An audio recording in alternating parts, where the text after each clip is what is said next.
So I have a swarm in the making. This is what a swarming hive looks like. Bees just come pouring out. They're just flooding out of that hive right there. This hive had queen cells. Apparently it had too many queen cells. And they are just flooding out of that hive. And it's going to be hard to pick up on camera, but in the air it's like a tornado of bees. They are just swarming and funneling like crazy, and they're going to land. The queen is out flying probably somewhere already. She's going to land somewhere, and wherever she lands is where all of these bees are going to land. So I will wait until these bees and the queen pick a spot to land. It could be somewhere super low and super easily accessible. It could be somewhere really high up in a tree branch. It could be on the fence. It could simply go right into another beehive that's sitting empty somewhere. Who knows? But once they do land and figure out their spot, I will try to get a good video of me getting the swarm. I'm going to try to capture this swarm. I don't want to lose these bees. So I will videotape that process and how I go about collecting what will be my first swarm of the season. Usually, if you're lucky enough to be outside and actually see the bees in the hive start to swarm, you can kind of follow the cloud of bees. And in this case, the cloud of bees came from that hive and they're working their way this direction. I'm hoping that they stay on this low cluster of small walnut trees. But there's also some bees working their way up high too, so it's hard to tell right now where they're gonna go. Right now they're in this walnut bush. I'm gonna try to track them, and we will see where we wind up and how hard of a challenge this is gonna be getting these bees back. I think the camera's picking this up pretty good. The massive amount of bees flying around here, flying around this bush. It's easier to see with the blue sky in the background. It's just thousands and thousands of honeybees. And the cloud moves very slowly because the queen is very fat. The honeybees, the workers, before the swarm happens, will actually chase the queen around and force her to lose a little bit of weight so that she can go out and fly. The only time she has ever flown is to make a mating flight. So she has flown only one other time in her life. And now she's flying again to try to branch out and start a whole new hive somewhere. So they swarm out of the old hive, leave half the bees behind, and they're going to start an entire new colony someplace. And why they look for the new spot for the new colony, whether it be a hole in a tree, siding of a house, something like that, they're going to cluster to a branch somewhere and ball up and protect the queen.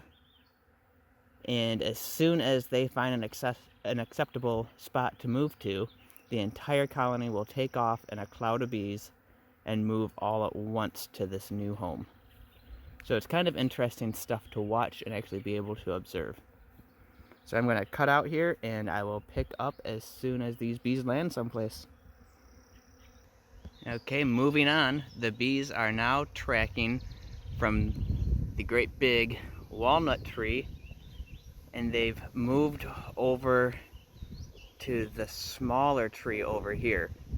Most of my swarms over the years have wound up either in this small tree or this one here. There's actually some rope stuck up in it for me shaking swarms down. So hopefully they stick to one of these shorter trees that I can actually get them out of a little easier. I have a huge extension ladder that I can use if I need to. Look at that. Look at all those bees.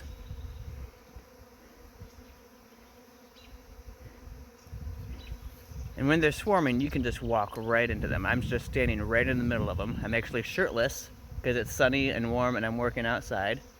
Willow's standing right here. Look at, hi Willow. swarming bees are extremely non-aggressive. They are in survival mode, not fight mode. They are fat and full of honey, full of nectar, and dragging whatever resources they can with them to start up their new hive. So they are not here to fight you. They are here to make a new home and build up enough stores to survive the winter. And I'm just waiting for them to ball up somewhere on a branch so I can get them back. It's always impressive. I've seen so many swarms, and well, now I have bees on my back. I can feel them crawling up and down my back. But it's always so impressive to see just thousands of honeybees flying around and circling you and just not even caring that you're here. So yeah, super neat stuff.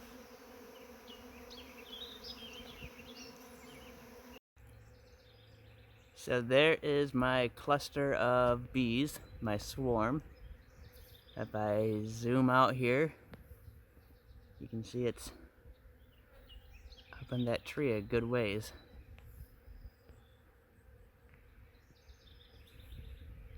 So now my job is to try to figure out how I'm gonna get up there and get them down.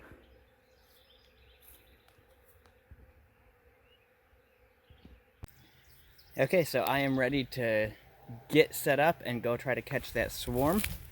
I have my bottom board. It is a screen bottom board. It's a brand new screen bottom board. I have not even had time to paint it yet. I'm putting a queen excluder on the bottom board, and then I'm putting my brood box or hive body on that queen excluder. That way, once I get the bees in here, the queen cannot fly out again, creating another swarm. I don't want that queen to not like this hive and decide that she wants to take off. So by putting that queen excluder on, it allows the worker bees to come and go, but the queen is trapped inside here. If you try this, it's worth mentioning the metal queen excluders work great for this. The plastic ones you actually have to support in the entrance because they droop. They're not solid enough to not droop, so the queen can still get out. So I got my queen excluder in place. I have a second box that is empty, so when I dump the bees in, they have space just to drop right in. I don't have to give them time to work their way into the frames before I slap on the cover. I have an inner cover ready to go, and I have a brand new migratory outer cover that's not painted yet, ready to go. So I guess it's a good thing I got some extra equipment laying around. I also have a little bit of sugar water I'm going to spray inside, hoping that maybe once I dump the bees in, that sugar water will keep them distracted and make them happy, a little bit calmer. I might even spray them when I do dump them in. So I am going to go suit up and try to get these bees out of that tree. Okay, for anyone that does not know, I absolutely hate ladders. And I absolutely hate doing this, especially when only the left side of the ladder is hitting a branch, and that branch is thinner than my arm. So this is always the most nerve-wracking and hardest part of the whole ordeal for me, is going up the ladder and coming back down. I hate ladders. So yeah, it'll probably take me several tries up and down, up and down, up and down before I actually manage to do this. I'm going to cut out all of the attempts up and down, back and forth as I wimp out, so that you guys aren't laughing at me the entire time, and hopefully you just see the one time that I'm actually up there and successful at catching these bees.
cover them with a towel.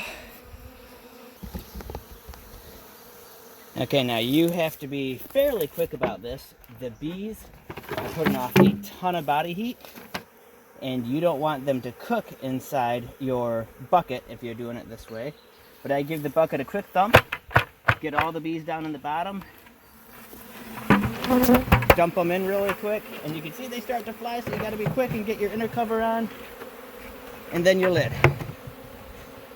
And then the hope is that your queen is inside there.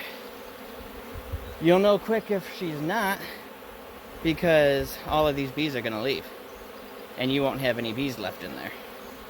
If she is inside there, then you'll have bees all over the place fanning that Nasonov gland and spreading that queen pheromone around, trying to draw in the rest of the swarm. No matter what, whether you got the queen or not, you're going to have bees that recluster back on that original branch. So if it's a big enough cluster and it's not a nightmare to get to, definitely go up and try to get the rest of the bees. You can go back 3 or 4 different times and keep getting hundreds of bees. So I'll probably give that a shot a few times and keep dragging the bees over here to this hive so that they don't lose their queen. They may figure out where she went, they may not, hard to tell. But I'm gonna give them that guidance to get as many of those bees from that swarm as possible. So yeah, I'm gonna pause the video out and I'm gonna walk back over to the tree where they swarmed at and see if there's a bunch that ball back up there.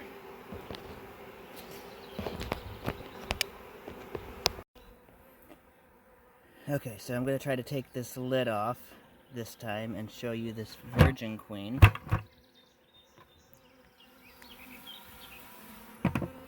I don't want her to fly out is my deal.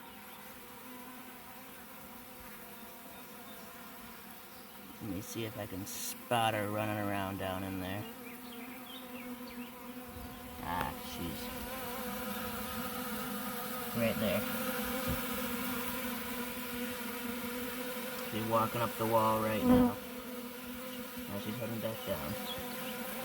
So it's dark. She's walking right through the center. She's got that big body. So I know I got a queen. So I'm gonna get them in this hive, close it up, and call it good. Bees are coming and going already, so there may be more than one virgin queen to this swarm. That is not uncommon at all to have multiple virgin queens in a swarm. So yeah, happy with this catch. There's maybe a couple hundred bees still gathering on that tree over there. But otherwise, I'm pretty confident that I got the swarm. Thanks for watching, guys.